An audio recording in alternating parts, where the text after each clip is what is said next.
네, 정의실의 뉴스 브런치 듣고 계신 지금 시각 10시 33분이고요. 자, 이번에는 여러분들 기다리시는 시시한가 시간입니다. 시인의 시선으로 뉴스와 세상을 좀 들여다보도록 하죠. 오늘도 신민아 시인 자리해 주셨습니다. 어서 오십시오. 안녕하세요. 자, 오늘 어떤 뉴스를 저희가 같이 들어볼까요? 우리 진행자님께서는 뭔가 보들보들하고 따뜻하고 말랑말랑한 걸 떠올리면 뭐가 가장 떠오르세요? 먼저? 이불? 먹는 게 나올 줄 알았는데. 카스테라? 예, 오늘은 좀 네. 기르의 생명과 더불어 사는 이야기를 한번 해볼까 합니다. 네. 한 스님이 고양이 50마리를 거둔 기사가 있어서 가져왔는데요. 50마리? 예, 경기도 관음사의 해명 스님이 그 주인공입니다. 네. 이 스님께서는 7년 전에 사찰 주변에 흰 고양이 한 마리가 나타나서 밥을 주고 줄리라는 이름을 지어줬다고 합니다. 줄리. 밥을 줘서 줄리인 건지. 줄리. 아무튼 이 줄리가 동네 고양이들과 어울리다가 새끼를 낳았고요. 밥 먹으러 오는 동네 고양이, 산에서 사는 산고양이들이 모여들면서 고양이 수가 점점 늘어나 버린 거죠. 그리고 박스에 버려진 고양이를 스님께서 데려오시기도 했고요. 네. 그러다 보니까 고양이를 키울 형편이 안 된다면서 스님한테 부탁을 하거나 절 앞에 고양이를 버리고 가는 사람들이 생겼다고 합니다. 이걸 사실은 다 외면을 하지 못하고 거두시다 보니까 50마리 가까운 고양이를 돌보게 되신 거죠. 이제는 고양이들이 지내는 그 묘사도 따로 생겼고요. 여건이 닿는 대로 그 중성화도 한다고 합니다. 스님의 사연을 알게 된 캣맘들이 좀 도움도 주기도 했고요. 그래야겠죠. 근데 이렇게 고양이들이 많아지면서 동물들을 위협하는 동네 주민 때문에 좀 마음고생도 많이 하셨다고 합니다. 그래서 해명 스님은 동물이 없으면 인간도 없다. 인간으로 태어나 더불어 사는 것이 동물에 대한 의무이고 도리라고 생각한다고 말씀하셨어요. 네. 한겨레 신문의 동물 뉴스에서 가져왔습니다. 이야, 정말 동물이 없으면 사람도 없다, 인간도 없다, 이 말이 맞는 말이네요. 우리는 우리만 그렇죠. 산다고 자꾸 생각을 하는데. 네, 우리가 예. 나눠 쓰는 건데도 그렇게 됩니다. 그렇군요. 아니, 신민아 시인도 고양이 네. 키우시잖아요. 저도 제 둘째는 길고양이를 입양해서 아니, 하나가 키우고 아니고 있어요. 둘인가요? 예. 둘째라는 얘기하시는 거 보니까. 둘째인데요. 예. 근데 사실 이 기사 보고 제가 사실 스님의 그 도량을 헤아릴 수 있는 그 처지는 안 되지만 네. 이렇게 인연을 끊고 출가를 하신 스님께서 묘연을 못 끊고 이렇게 사랑을 베푸시는 걸 보니까 참 스님께서 넉넉하신 사랑을 맞아요. 품으신 분 같아요. 네. 사실 저도 그 한 번은 고양이가 이렇게 어디 차에 치였는지 그 다리가 니은자로 딱 꺾여서 어머머. 그 고통스러워하는 고양이가 있었는데 아는 시인분께서 같이 구조를 하자고 하시는 거예요. 네. 근데 그때 저는 두 가지 양가적인 마음이 들었어요. 어떤 마음이? 첫 번째는 정말 너무 불쌍하다. 그렇죠. 얼마나 아플까 일단 그 생각이 들었고 두 번째는 왜 하필 내 눈에 띈 거야. 왜냐면 이게 내가 또 건사를 해야 되니? 그 다리도 하나 이제 절단을 하기로 했는데 사실 수술비도 그렇고 또 나중에 이제 그 수술비도 그렇고 좀 부담스럽잖아요. 모든 면이 이 아이를 또 책임져야 되는데, 근데 나중에는 무사히 수술하고 동물단체에 이제 서류 제출해서 네. 그 지원을 받긴 했어요. 예. 그래서 잘 이렇게 해결이 되긴 했는데 이렇게 스님께서 50마리씩이나 이렇게 거두시니까 그 마음이 참 얼마나 저렇게 마음을 주면 네. 그 아이들을 다 거둘 수 있는지. 저는 근데 네. 좀 마음이 안 좋은 건 네. 스님이 좀 돌보신다고 거기에다가 다 놓고 가죠. 다 놓고 가는 그 마음은 또 뭘까요? 맞아요. 예. 그 저희 시인 중에서도 캣데디나 캣맘들이 꽤 있어요. 알게 모르게 그런 분들이 많은데 사직동이나 그 해방촌에 그 길고양이 밥을 챙겨주시는데 그 한 분은 한 100여 마리를 주시거든요. 챙겨주시는.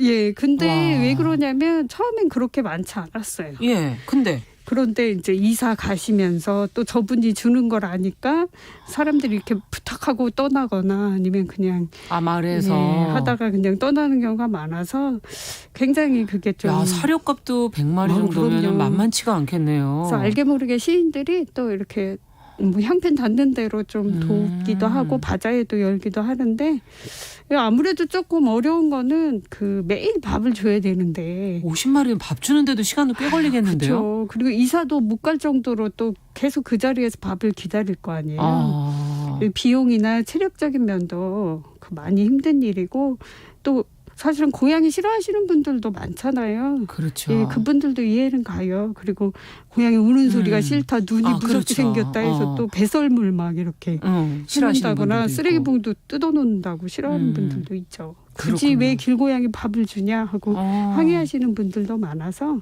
좀 걱정이 많으시더라고요. 네.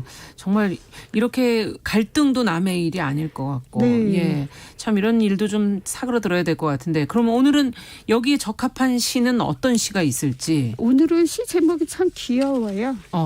그래서 그 제목은 우리의 죄는 야옹입니다. 누가 쓰셨나요? 그 길상훈 시인이라고요. 예. 그 길상훈 시인님도 물어, 산문, 은문이라는 세 마리의 고양이와 함께 사세요.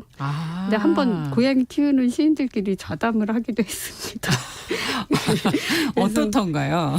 뭐 근데 제목은 되게 거창해요. 뭐 고양이와 예술적 기란 관계 뭐해서 그 너무 주제로, 제목이 어려워요. 그 주제로 어떤 예술적인 영감을 주냐 이런 걸 반려동물에 대한 이야기를 했었던 적이 있어요. 영감을 주는 부분이 있을 것 같긴 해요. 근데 저는 오히려 너무 귀엽고 사랑스러워서 거리 조절이 안 돼서 잘 못 쓰겠던데요. 예. 시를 별로 안 쓰셨군요. 아니 고양이에 대한 건 못 쓰겠어요. 그런 관계가 없는 거는. 또 의외로 그렇게도 되더라고요. 그렇군요. 자, 그럼 그 세 마리의 고양이를 키우는 길상호 시인의 우리의 죄는 야옹 듣고 또 이야기 나눠볼까요? 먼저 듣기 전에 해주실 말씀이 있다면? 아니요, 약간 쓸쓸하고도 귀여운 풍경이 그려져요. 한번 들어보시죠. 네.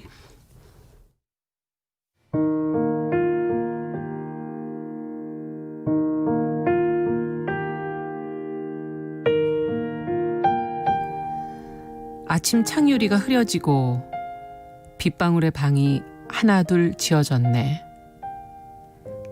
나는 세 마리 고양이를 데리고 오늘의 울음을 연습하다가 가장 착해 보이는 빗방울 속으로 들어가 앉았네. 남몰래 길러온 발톱을 꺼내놓고서 부드럽게 닿을 때까지 물벽에 각자의 기도문을 새겼네. 들키고야 말 일을 미리 들킨 것처럼 페이지가 줄지 않는 고백을 했네. 죄의 목록이 늘어갈수록 물의 방은 조금씩 무거워져 흘러내리기 전에 또 다른 빗방울을 열어야 했네. 서로를 핥히며 꼬리를 부풀리던 날들. 아직 덜 아문 상처가 아린데 물의 혓바닥이 한 번씩 핥고 가면 구름 낀 눈빛은 조금씩 맑아졌네. 마지막 빗방울까지 흘려보내고 나서야 우리는 비로소 우리가 되어 일상으로 폴짝 내려설 수 있었네.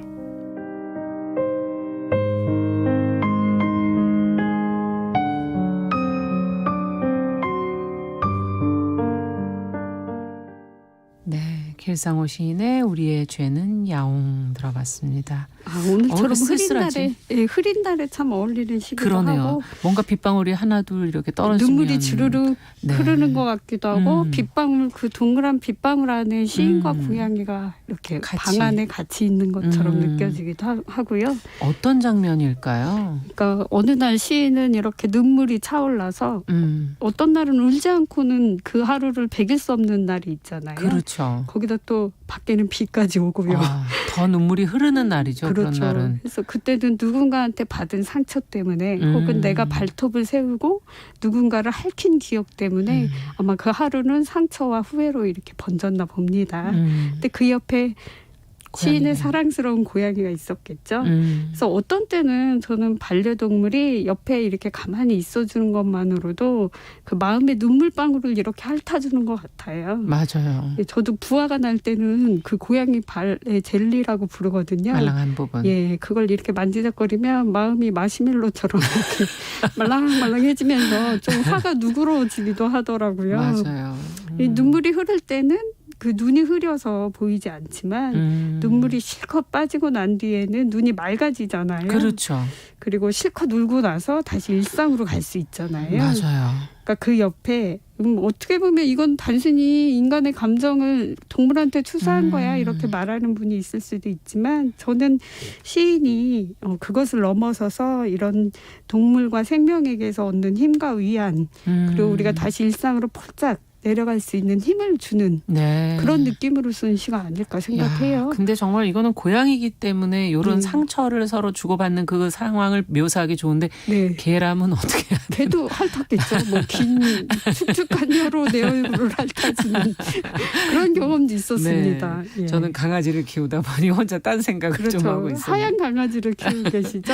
네. 우리가 자, 받는 게 많죠. 너무 무해한 많은 것 같아요. 동물들에게. 예. 동물이든 정말 식물이든 이렇게 생명을 돌본다는 거는 우리가 돌보는 건가?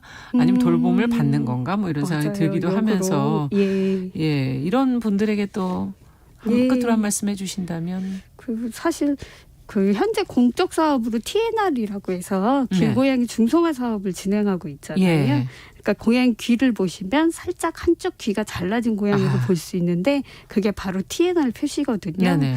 그리고 또 그 강동구에서 최초로 길고양이 급식소를 설치하기도 했어요. 네. 사실 저는 이 길고양이에 관한 갈등이 크잖아요. 근데 저는 이게 캣맘이나 캣데디의 개인적인 차원으로 돌릴 문제가 아니라 어느 정도는 좀 더 제도적인 차원에서 그렇죠. 동물 복지와 길고양이에 대한 인식 개선을 위한 홍보나 교육이 더 필요하지 않을까 싶어요. 네. 보통 길고양이 수명이 3년입니다. 아, 그래요? 대개는 짧아요. 집에서 살면 15년이나 길게는 20년 사는 고양이도 굉장히 있지만 짧군요.